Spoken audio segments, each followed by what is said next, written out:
I'm Joe Agustinelli, the social media manager here at Greenway Health, and this is a special episode of our podcast, Putting Possibility into Practice.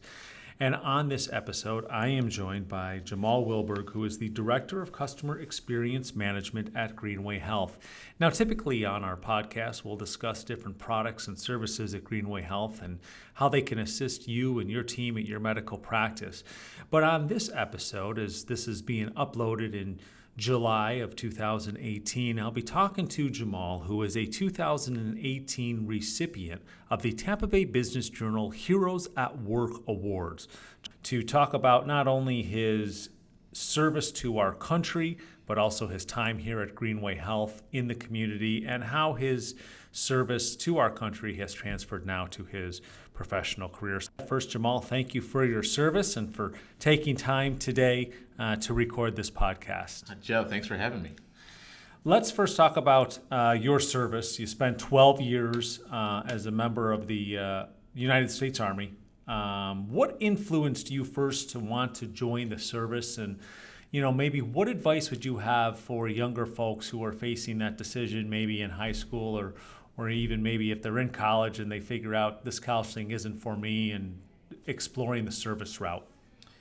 For me, it started back when I was at Chamberlain High School and I was a member of the Marine Corps Junior ROTC that Chamberlain has on its campus. And leading into college, I had the opportunity where I was offered an Army ROTC scholarship at the University of Tampa. And this is also, on the heels of September 11th. So I think that there were a combination of things that influenced me to join the military and serve, some being the after effects of September 11th, and then also looking at the opportunity to receive a college scholarship and have work to do afterwards, which I think is a pretty interesting combination and probably one of the better decisions that I made as a high school senior. And what advice would you give to those who may be facing that same decision right now or considering entering the service? I think if it's something that you're interested in or compelled to do, then it's absolutely worth doing. The time that I spent in the Army and the reserves and the people that I met, the opportunities and experiences that have shaped my career, it's really shaped a lot about who I am as a person, who I am as a leader, and it really gave me a lot of opportunities that have expanded my career in a lot of different ways. And let's talk about that service. You mentioned a member of the United States Army, and how long did you serve and where did you serve out of? And then we'll get into maybe some of your tours and details from that. Yes, I served 12 years as an Army reservist, including 1 year deployed to Afghanistan in support of Operation Enduring Freedom. And I spent most of the time at different units here throughout Florida, starting off as a postal platoon leader in Orlando, Florida, but had some time as a transportation company commander, which was a lot of fun. And then my final assignment was as a public affairs officer in St. Petersburg. And you mentioned Operation Enduring Freedom that you served at in Afghanistan. Talk about that time over in Afghanistan. I mean, we hear so much about it on the news. We saw so much about it on the news, but what was it like going through that? It was interesting. It was a year where I spent as a military postal officer leading some of the Army post offices throughout Afghanistan, and the opportunity and the friendships and bonds that I made with the people that I served with still live to this day, and some of the leadership lessons that I learned from my commander, Colonel Wandler now, but Major Wandler at the time, I still hear them today. I still live them, and it was just a tremendous growth opportunity for me as a young lieutenant making my way through the Army, just to get an opportunity to lead at that scale and ultimately really being responsible for some of America's greatest resources, which are the men and women that report to you. Because if you think about it, that's somebody's son, daughter, brother, sister, mother, father. And when you're tasked with leading them to go serve and then ultimately bringing them back, it's a tremendous responsibility. And now let's talk about the transition you made from military to professional life. And so many people go through this, people struggle with it. What advice would you give for people who are coming up with that transition, and what worked for you in that transition? For me, what worked is actually a lot of people look at the military life and civilian life as two things that are very different, but really looking at the ways that the two environments are very similar. So the Army is a people organization based on 7 core values, and the Army values of loyalty, duty, respect, selfless service, honor, integrity, and personal courage. I look at even our values here, the 7 values that Greenway is based on, and I see the integrity, service, and respect. So 3 of the 7 values are exactly the same between the 2 organizations. So it's really not that big of a difference when you realize that they're value-based cultures based on people being the greatest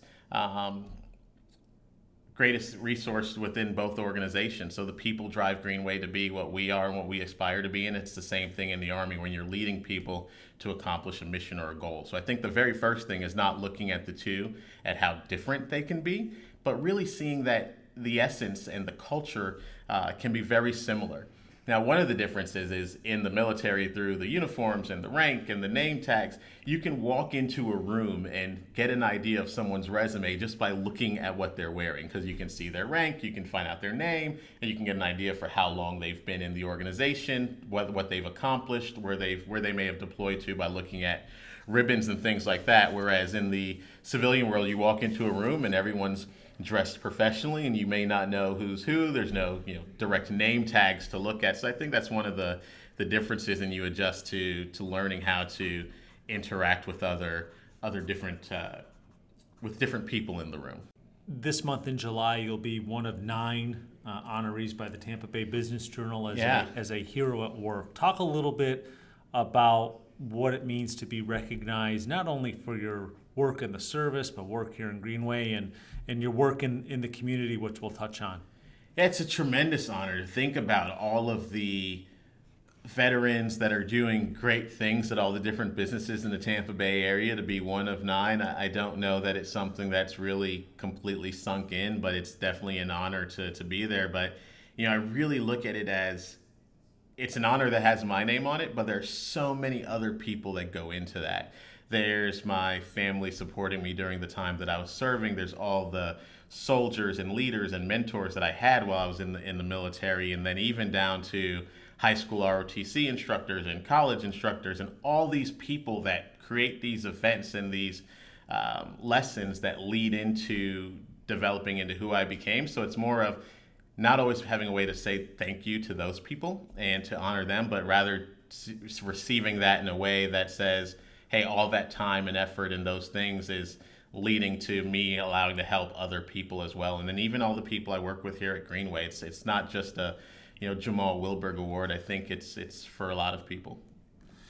And let's talk about your community involvement. Still very much involved in this Tampa Bay community now. What's the current service now? Are you done with your Army service or? Yeah, I'm currently done with my service as an Army Reserve officer. So in the inactive reserve for the time being.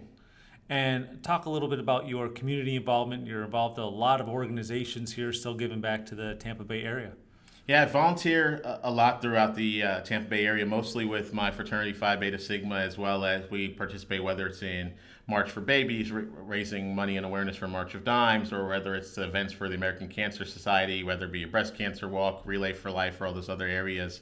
I'm also involved with my church, Life Point Church, up in New Tampa, serving and volunteering as a member of the church as well. So just really try to give back whenever I can, and both myself, my wife, and my entire family to try to, whenever we get the opportunity, to give back to the community. So although the military service work is done, still serving our community and giving back to our community. So we thank you for that. As I mentioned, if depending on when you're listening to this podcast, this was published on Tuesday, July 3rd.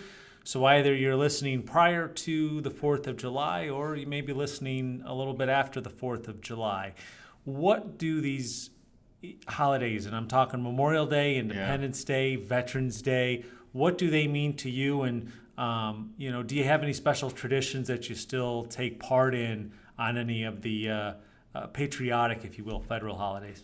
Yeah, I think all these holidays mean a lot to me, but they all mean something different to me. I look through, and you've got Memorial Day, a time to pause and remember, those heroes and warriors that paid the ultimate sacrifice for the freedoms that we have, and I think it's very important to remember everything that they've done.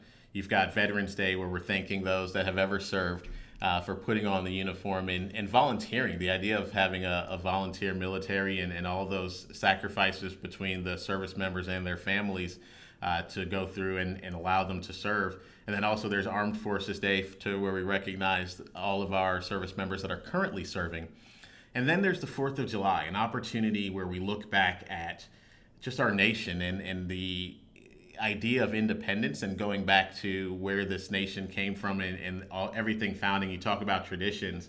One of my 4th of July traditions is to read the Declaration of Independence every year and just to go through and just to pause and look back at 1776 and the words that were written and the idea on July 2nd when the vote was placed and 12 of the 13 colonies decided to declare their independence from Great Britain.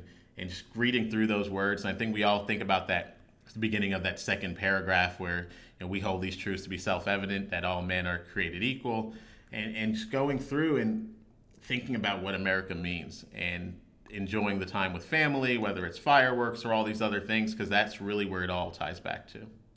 And what do you do with your family for the 4th of July? Do you take part in the fireworks or picnics? Yeah, or any parades? I prefer to be a fireworks spectator. I think there's a lot of things that can go wrong. We look at all the different ICD-10 codes that can be associated with fireworks, and I prefer not to be involved there. But yeah, we like to go probably attend a 4th of July, whether it's a parade, baseball game, or something with some fireworks, just to pause and enjoy the moment in the holiday.